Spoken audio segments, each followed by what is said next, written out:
Bonjour, nous vous accueillons aujourd'hui dans le cadre des Nocturnes de l'Histoire dans les réserves de la Bibliothèque patrimoniale de Pau.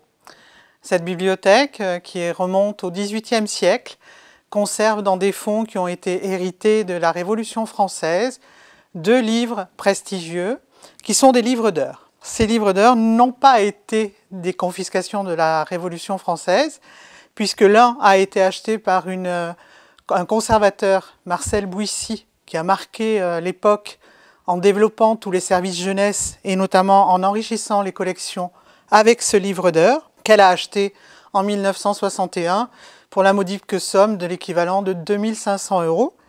Et un deuxième livre d'heures que vous avez à côté, qui est un dépôt du Musée des Beaux-Arts. Un livre d'heures est un recueil de prières qui sert de support privilégié à la dévotion des pieux laïcs à la fin du Moyen-Âge.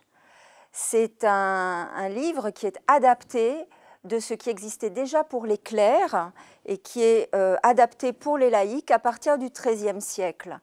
En fait, dans la vie monastique, qui est l'idéal de vie chrétien par excellence au Moyen-Âge, le temps est scandé, sanctifié par des offices, par des prières que l'on appelle les heures.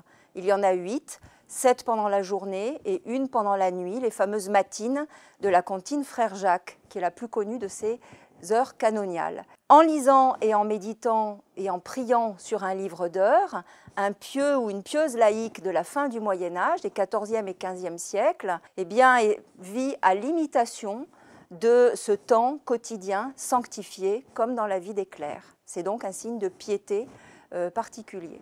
Ces livres d'heures se sont développés d'abord de façon manuscrite, c'est-à-dire ce sont des manuscrits, des livres copiés à la main, dont la production s'est diffusée au XIVe et XVe siècle. La production s'est encore plus développée à partir de l'essor de l'imprimerie et en particulier à partir des années 1480 où l'on a une floraison de livres d'heures imprimés, sachant que ces livres d'heures imprimés deviennent le meilleur tirage, ils sont les best-sellers de la fin du Moyen-Âge. Et à Pau, justement, les collections de la bibliothèque patrimoniale permettent de voir ce qu'est un livre d'heures manuscrit et ce qu'est un livre d'heures imprimé mais enluminé. Ces 2 livres étant tous les 2 d'une très belle facture.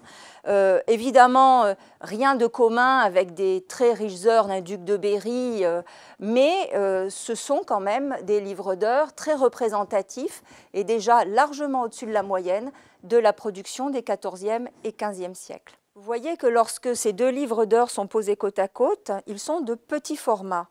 Le livre d'heures est un objet personnel, individuel, qui doit être maniable, transportable.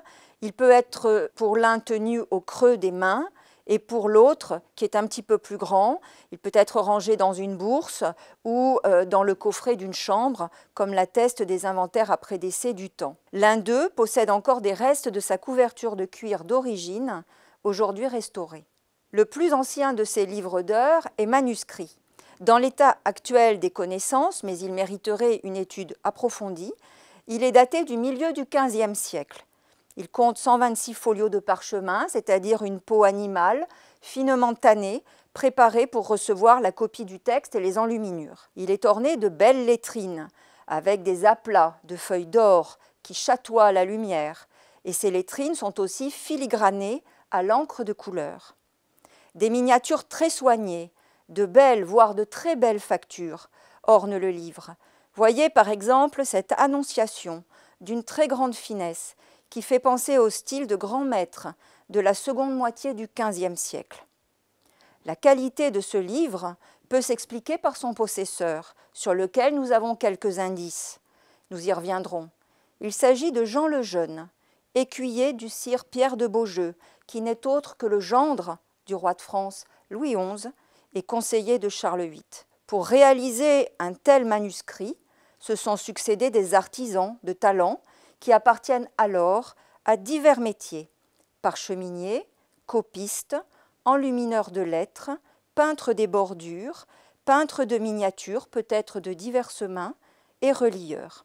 L'autre livre est à la fois imprimé et enluminé. Il témoigne de cette floraison de la production des livres d'heures imprimés au tournant des XVe, XVIe siècles, en particulier à Paris, qui est déjà un grand centre de production.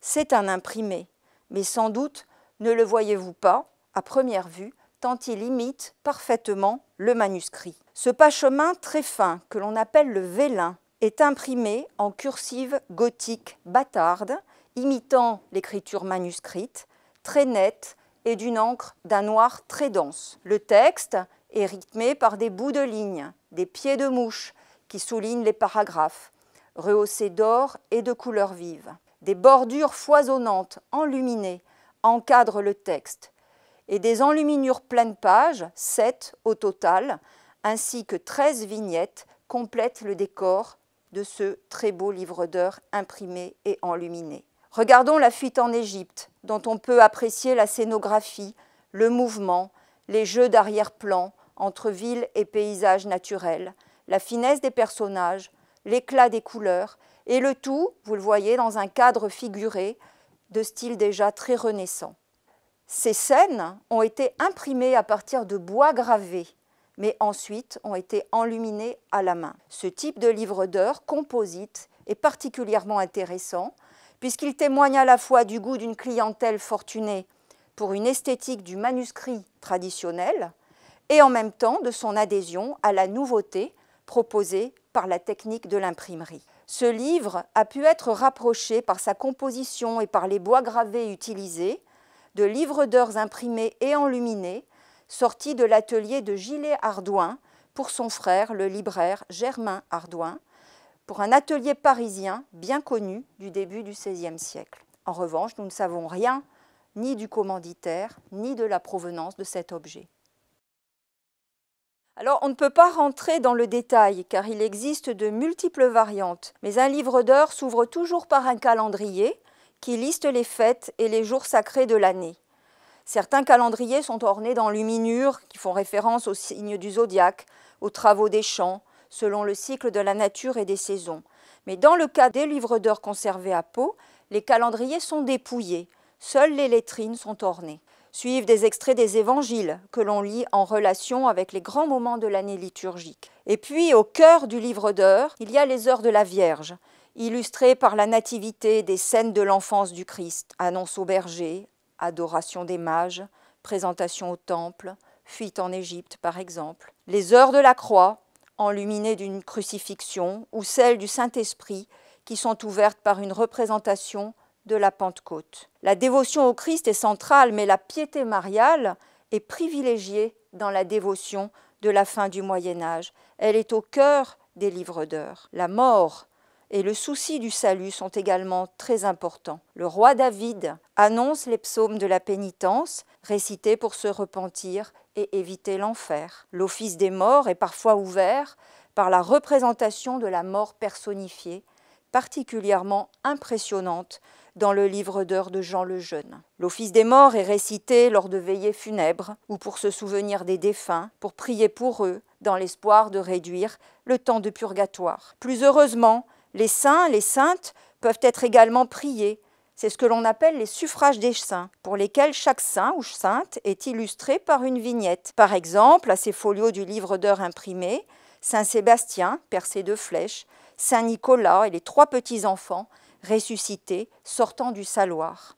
Alors certaines images sont aussi particulièrement complexes, on peut parler d'images théologiques, comme cette Immaculée Conception qui orne le folio du livre d'heures imprimé. La Vierge Marie, épargnée par la souillure du péché originel, est représentée sous Dieu le Père, entourée de 15 phylactères, ces banderoles, qui citent les principaux attributs de l'Immaculée Conception, associés à un dessin figuratif. Par exemple, à gauche, la porte du ciel, les fleurs de lys, le miroir de vertu sous la forme d'un puits dans lequel on peut se voir. Et cette représentation de l'Immaculée Conception se diffuse en particulier dans les premières années du XVIe siècle.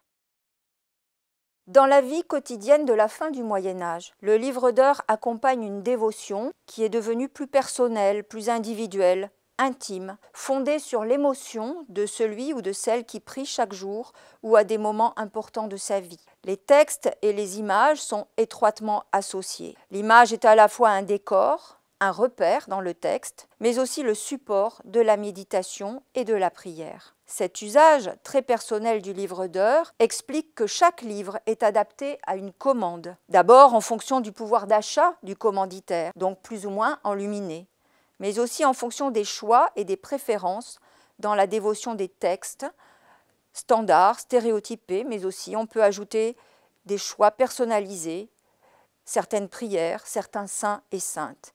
Le livre d'heures imprimé met ainsi l'accent très nettement ici sur la piété mariale et les saints protecteurs. Le livre d'heures peut être offert à l'occasion d'un mariage. Il est personnel, mais il est aussi le livre de la famille dans lequel les enfants apprennent à lire. On le transmet de génération en génération, par exemple de mère à fille. Ce lien familial s'exprime parfois par l'inscription des dates importantes de la vie familiale. Sur les 10 derniers folios du livre de Jean le Jeune, écuyer du sire de Beaujeu, que l'on sait domicilié à Tours à la fin des années 1470, des mains et des encres différentes ont noté les mariages, les naissances, les morts des membres de la famille entre les années 1470 et 1590. Le livre d'heures s'apparente alors à un livre de raison et outre sa tonalité spirituelle et affective, il prend ici une dimension lignagère et mémorielle. On l'a compris, chaque livre d'heures est unique. De la qualité de ce livre, de la richesse de son décor, on peut déduire la fortune du commanditaire. De la composition du livre, on a des indices sur la dévotion qui est pratiquée. Et puis, il y a toute cette dimension affective et familiale qu'il faut aussi replacer dans son contexte. Et c'est pour ça que les livres d'heures sont des objets particulièrement riches d'enseignements et émouvants aussi pour celles et ceux qui les étudient et qui les conservent aujourd'hui.